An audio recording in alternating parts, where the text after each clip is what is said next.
I live in constant worry. My children are going to be hit by a car, kidnapped, murdered, beaten up. It's a torture. How can I stop? Well,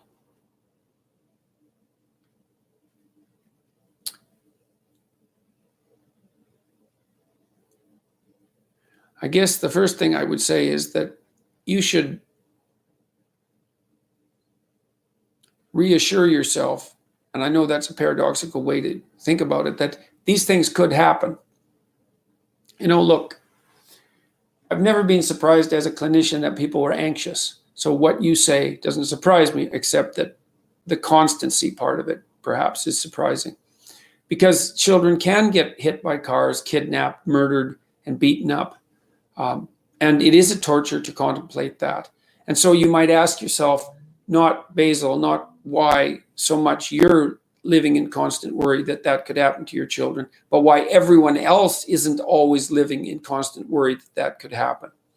You know, because tragedy can strike, and it strikes children, and apparently you're quite attached to your children, and so aren't very, what would you say, soothed by the realization that something terrible could happen to them. Now, you know, first of all, I might say, you might want to go talk to somebody professional about this, you know, because maybe you're depressed more than you should be, and maybe you have an anxiety disorder.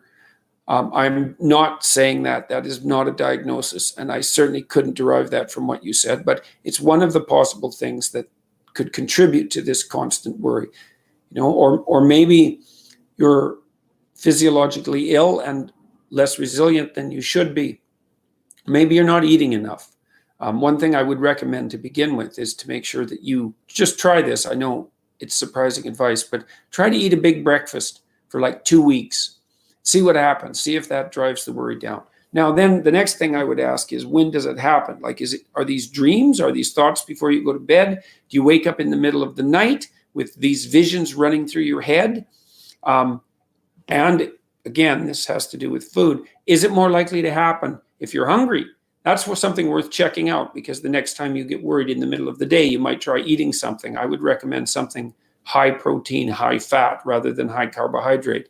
And just see if that helps, because that might indicate that some of your worry is a consequence of hyperglycemia. And that's a lot more common than people think.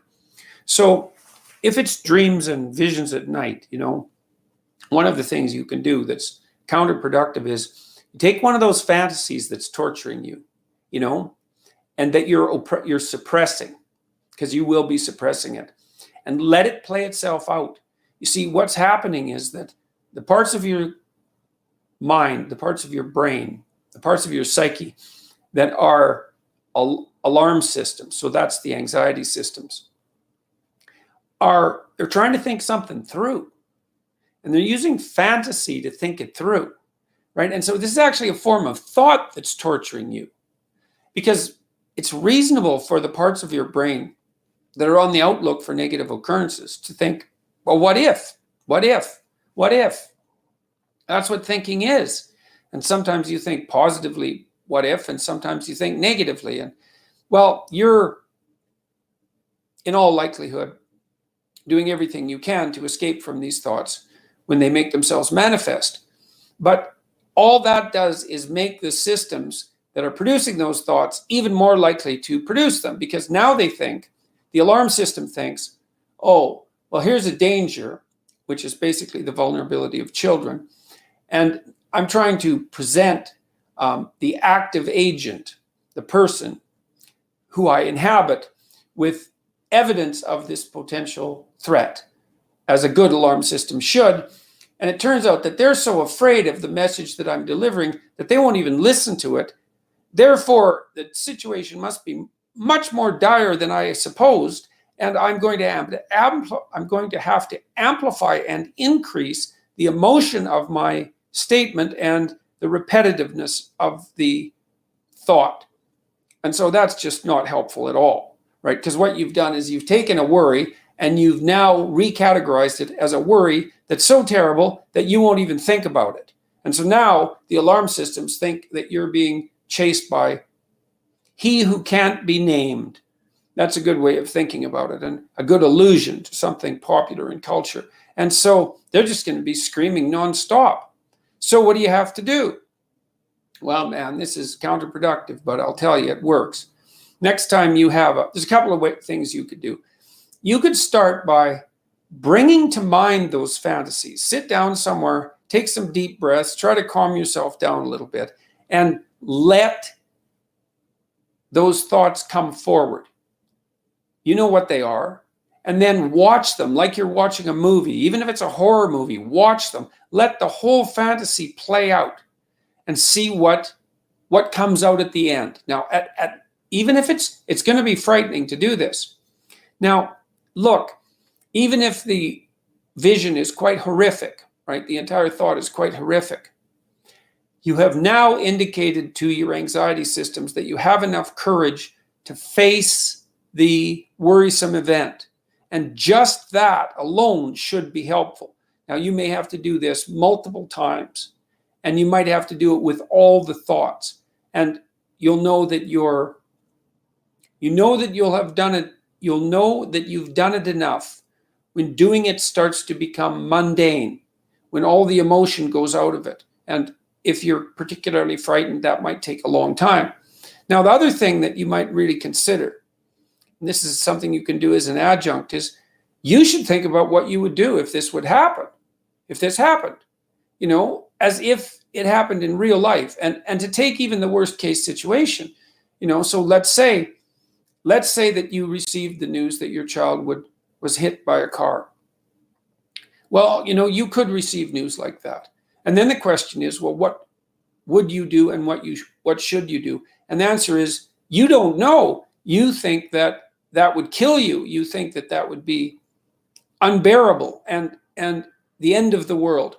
And it's not surprising that you think that, but it's not helpful, because people have to live through catastrophe, and you have more than one child, apparently, and I would presume as well that you have a spouse and other people that love you and need you. And so it isn't good that you would fall apart and die like in an apocalyptic dread if something happened to one of the people that you loved, because then you would leave all the other people bereft of you as well. And that's not helpful. And so if your child was hit by a car, well, what would you do? Well, you have to think it through. You'd grieve. You'd go to the hospital. You'd have a terrible time. You'd have a terrible year, and that would be that. And you'd have the funeral, and you'd have the loss of the child. And all of that would be awful. But people live through that, and maybe you could have an aim, and the aim would be that if that happened, your determination would be to live through it so that you could be there for the rest of your people, and so that you wouldn't fall apart and collapse, because the death of someone and the subsequent utter collapse of a person closely associated with them, that second event does not improve the first one. It makes it worse. And it's incumbent upon you to develop the psychological strength to be able to tolerate what it is that your anxiety alarm systems are tormenting you with. And, you might think, well, that's impossible. But, it's not impossible, because people live through catastrophe. And they do that in large part, or in no small part, by discovering that there are darker and stronger forces within them than they might be willing to appreciate. And that one of the consequences of integrating those forces is that you have the strength and the cruelty, in some strange sense, to endure, right? To dare continue to live, even if the unthinkable happens. And it's no simple matter to think of that as a moral step forward. But, people are called upon to be strong, and strong in the face of the worst catastrophe. And your psyche is tormenting you with precisely that. It won't let you go. It'll shake you like a dog shakes a rat. It won't let you go until you deal with it. You deal with mortality, even the mortality of your children, and you find within you what would allow you to withstand that, damaged or not, to withstand that. And you do that by letting yourself go where your thoughts take you, even though you don't want to. That's a trip into the abyss. That's a trip into the underworld. And those are best taken voluntarily. You're being dragged down there by forces that are beyond your control. And the mythological motif is that those who are pulled into the underworld by forces beyond their control do not come out easily. It can be the end, So you go there courageously. And so if you're a parent, one of the places you have to go courageously is to that place where your children are ill or dying or deceased. You have to do that. You haven't grown up until you have done that, even though it's a terrible thing. So that's how you could deal with that. It's rough, man, but I'll tell you, it's a lot better than living in constant worry that your children are going to be hit by a car, kidnapped, murdered, or beaten up. So, you're in a situation that characterizes the situation of many people in life. You don't have a good choice. You've got two rough choices. You could go left, and that's rough, and you can go right, and that's rough, and that's all you've got. And I would say you have the freedom to choose which of the two difficult paths you're going to choose, and the one that involves voluntary confrontation with what tortures and torments you, with the terrible predator of death. That's the pathway that's going to lead back to the stability that not only you need, but that your family requires you to have. So that's that.